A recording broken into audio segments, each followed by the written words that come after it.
Bom dia, crianças! Estamos iniciando mais uma aula de ciências.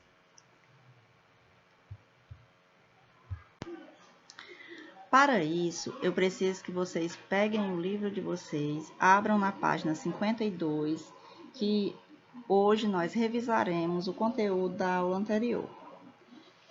Já que nós estamos trabalhando a relação alimentar entre os seres vivos, nós vimos, na aula passada, nós já vimos esse texto que se chama Os Seres Vivos e a Obtenção de Alimento.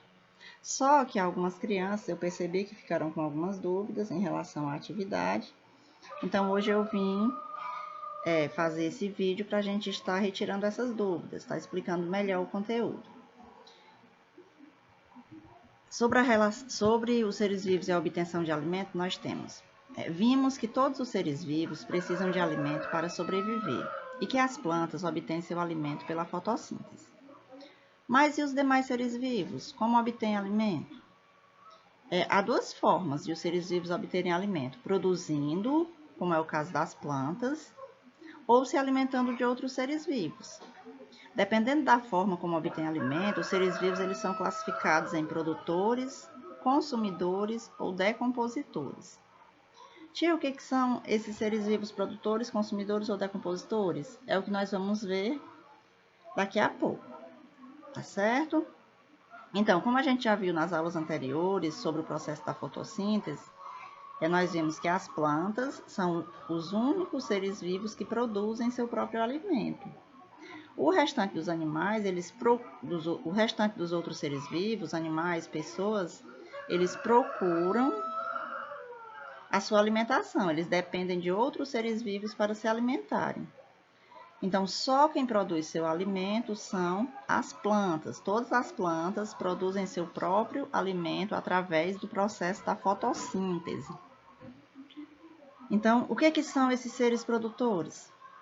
Seres produtores. As algas e as plantas do ambiente aquático e terrestre produzem o próprio alimento por meio da fotossíntese. Por isso, são chamados de seres produtores. Olha aqui, nós temos na imagem A algumas algas, né, dentro do lago. Na letra B, nós temos um cacto, que alguns chamam de mandacaru. E na letra C, nós temos as plantas aquáticas. Tanto dentro da água como na terra, as plantas são chamadas de seres produtores. Por que produtores? Porque elas produzem seu próprio alimento, elas não dependem de nenhum outro ser para se alimentar, elas só dependem delas mesmas produzem seu próprio alimento. Por isso, o nome produtores, certo?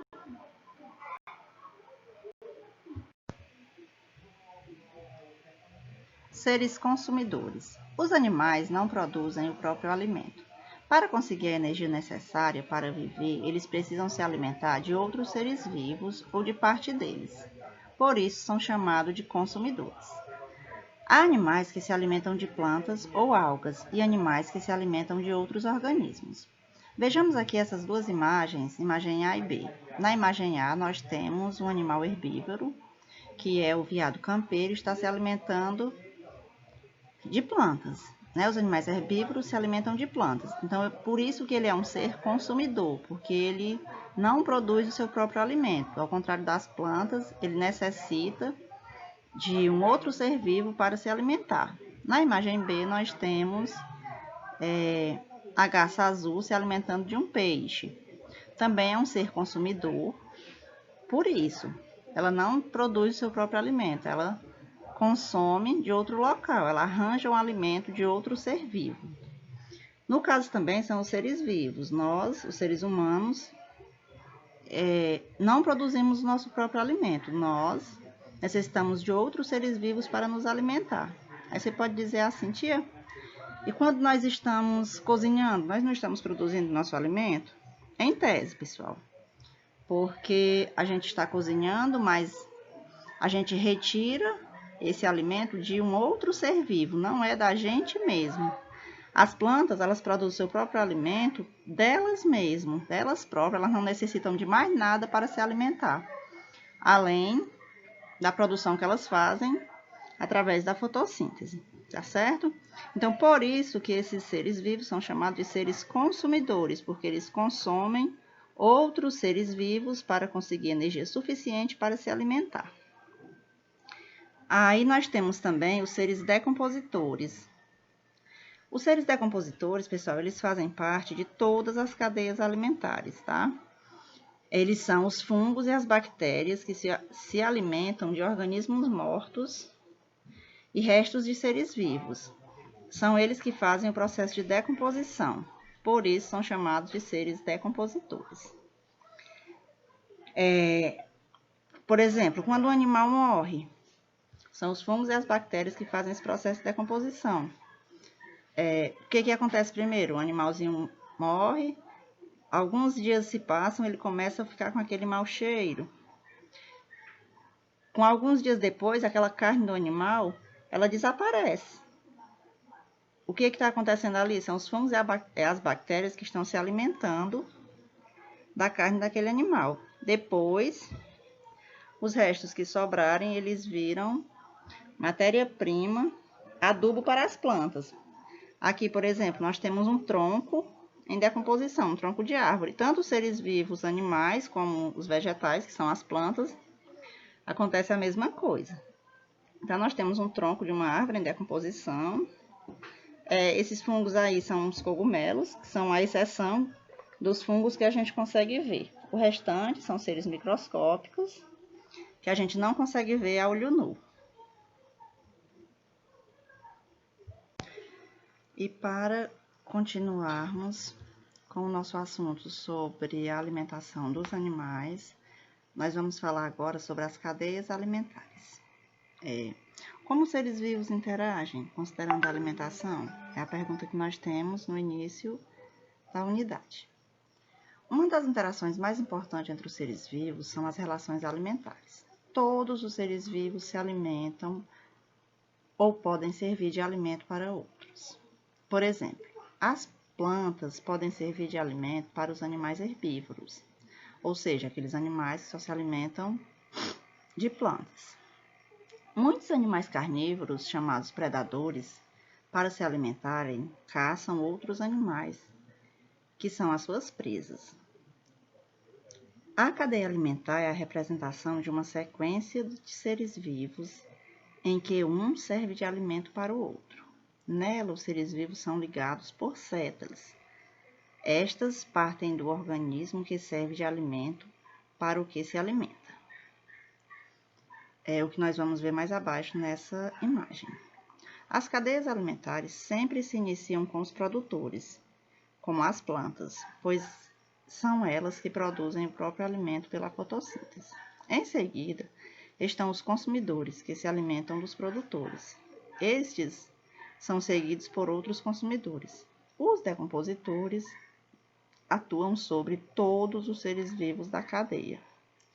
Portanto, os produtores são essenciais para a vida na Terra, pois é a partir deles que os alimentos surgem, são transformados e transferidos de um ser vivo para outro.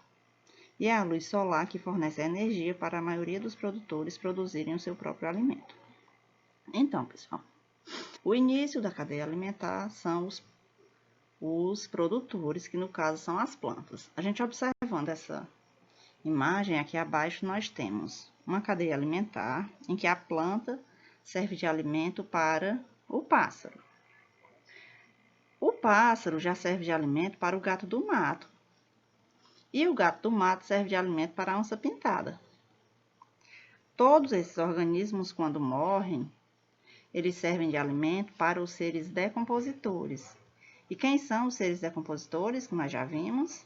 São os fungos e as bactérias que estão representados nessa imagem abaixo. É somente uma imagem ilustrativa, porque os fungos e as bactérias são seres microscópicos. A gente não consegue vê-los a olho nu.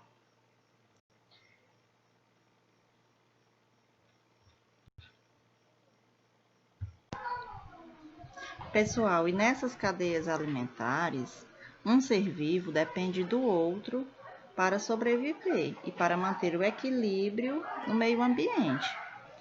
Aqui nessa página nós temos falando sobre o impacto nas cadeias alimentares. O que pode causar um impacto nas cadeias alimentares? Algumas ações humanas, como o desmatamento, a queimada, a caça de animais, o transporte de espécie, entre outras, podem interferir na vida dos seres vivos. Por exemplo, se um determinado animal é caçado intensamente, ele pode vir a desaparecer da região. Se ele vier a desaparecer da região, o que vai causar? Vai causar um desequilíbrio na cadeia alimentar. Por quê? Porque o animal que se alimentava dele não vai mais ter a alimentação. E isso vai virando, vai fazendo com que o ambiente ele entre em desequilíbrio, tá certo? Outro exemplo é se algum grupo de animais é inserido em um ambiente onde não ocorre naturalmente. É provável que eles não encontrem predadores naturais e com isso multipliquem-se rapidamente, aumentando muito a quantidade de indivíduos que vão se alimentar dos seres vivos daquela região. Esses dois exemplos interferem nas cadeias alimentares, aumentando ou diminuindo a chance de outro ser vivo encontrar alimento ou servir de alimento, causando assim o desequilíbrio ambiental. Olha só, pessoal, o que nós temos aqui na nossa região de um ser vivo que causou um grande desequilíbrio?